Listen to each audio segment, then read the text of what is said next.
Amigos telespectadores da Rede Vida de Televisão e do programa Páginas Difíceis da Bíblia.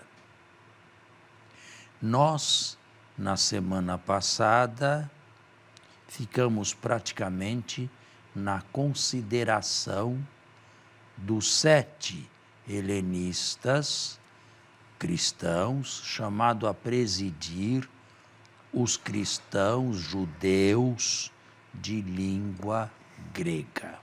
Falamos, sobretudo, do protagonista Estevão. Anselmo, tem a palavra.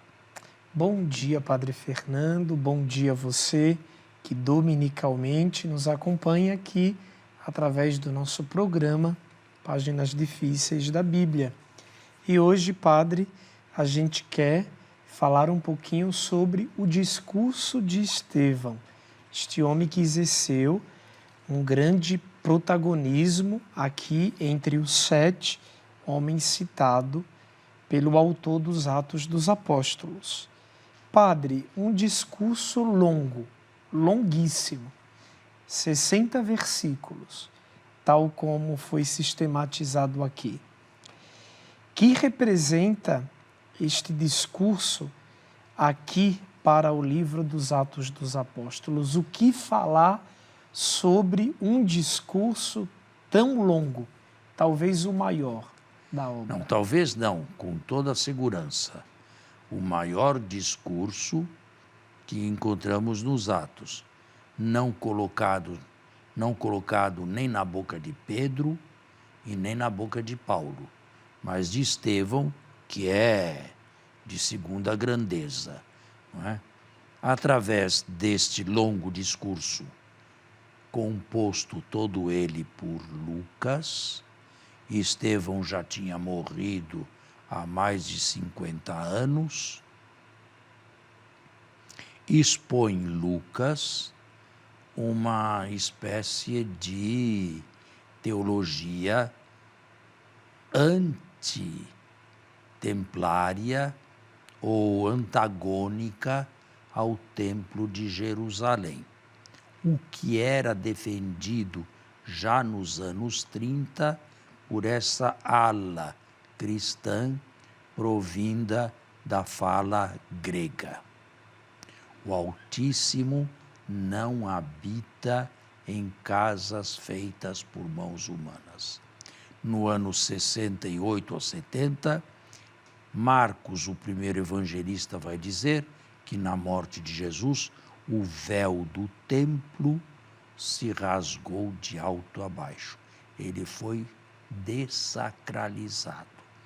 E o autor da carta aos Hebreus afirma que enquanto o véu estava fixo, o Espírito Santo queria com isto demonstrar que o caminho do santuário, isto é, da presença de Deus, não estava ainda aberto. Havia ainda um choque, uma separação entre Deus e o povo, representada pelo o Santo dos Santos fechado com uma cortina. Deus não aparecia e o povo não podia chegar-se a ele. Com a morte de Jesus, o véu se rasgou, entendam isto teologicamente, não há mais separação, todos nós podemos entrar, não no Santo dos Santos, que não existe mais, era um cubículo deste mundo aqui, um quartinho, mas no verdadeiro Santo dos Santos, que é a presença de Deus, porque cada um de nós, atentem bem a isto, cada um de nós pode pedir pessoalmente audiência a Deus e será acolhido imediatamente e pode estar na presença de Deus o tempo que quiser. Podemos fazer isto com um grande deste mundo? Claro que não. Podemos fazer isto com o nosso presidente da República? Com algum membro da Suprema Corte? Claro que não. Mas com Deus, sim. Agora, quem transformou o trono tremendo da justiça, em trono da graça, foi a morte de Jesus, o seu sangue. Foi naquela hora que o templo se dessacralizou. E a ala progressista da igreja, a ala helenista, levava a sério essa dessacralização.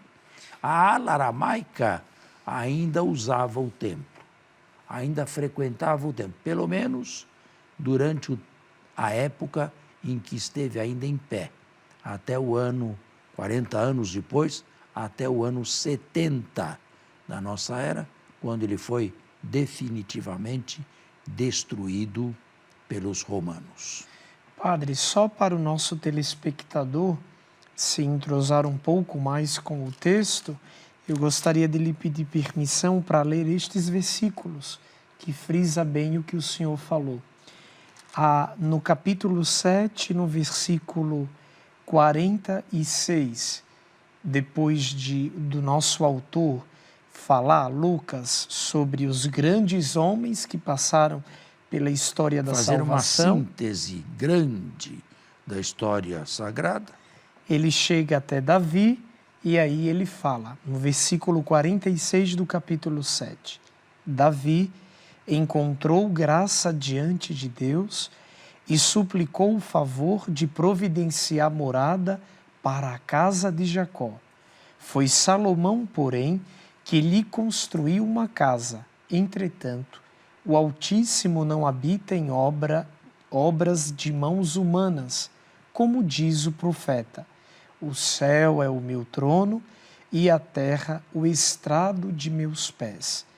Que casa me construireis, diz o Senhor, ou qual será o lugar do meu repouso? Não foi minha mão que fez tudo isto? Homens de dura cerviz, incircuncisos de coração e de ouvidos, vós sempre resistis ao Espírito Santo. Como foram vossos pais, assim também vós. A qual dos profetas vossos pais não perseguiram? Mataram os que prediziam a vinda do justo, de quem vós agora vos tornastes traidores e assassinos. Vós que recebestes a lei por intermédio de anjos e não aguardastes. Ouvindo isto, tremiam de raiva em seus corações e rangiam os dentes contra ele. E, como consequência de tudo isto, uma lapidação.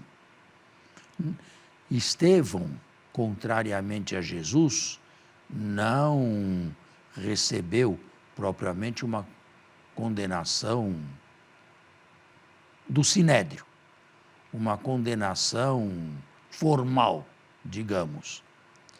Eu prefiro dizer que ele foi arrastado e linchado vivo por uma turba, por um grupo de pessoas judias e completamente distantes do cristianismo, que não suportavam as suas palavras e, sobretudo, a sua visão do templo. E como nós não temos nenhum conhecimento de uma outra pessoa que antes de Estevão tenha sido assassinada por causa de Jesus, nós chamamos Estevão protomártir, isto é, primeiro mártir. E a igreja celebra a festa de Santo Estevão no dia 26 de dezembro, um dia depois do Natal. E a liturgia é bonita e até lírica. O Salvador dos homens desceu à terra para que o primeiro soldado seu pudesse subir aos céus. Bem, eu acredito que do capítulo 7º nós tenhamos já falado o mais importante, não é? Sim. Agora, Sim, diga. Entra aqui, ainda na conclusão do capítulo, padre, nos últimos versículos, a presença de Saulo. Saulo entra aqui como aquele que apoiou o movimento de matar o Estevão, né? Agora, Paulo afirma que perseguiu a igreja, a comunidade, mas nunca diz que assassinou ou que esteve presente e aprovou o assassinato de Estevão. Portanto, nós não sabemos exatamente o que Lucas quis dizer com este versículo. Simplesmente literário ou introdutório de Paulo para o leitor, nós não sabemos. Certo? Agora, no capítulo 8º, você vai ver a grande perseguição. Mas nós vamos fazer um intervalo e voltamos a ela.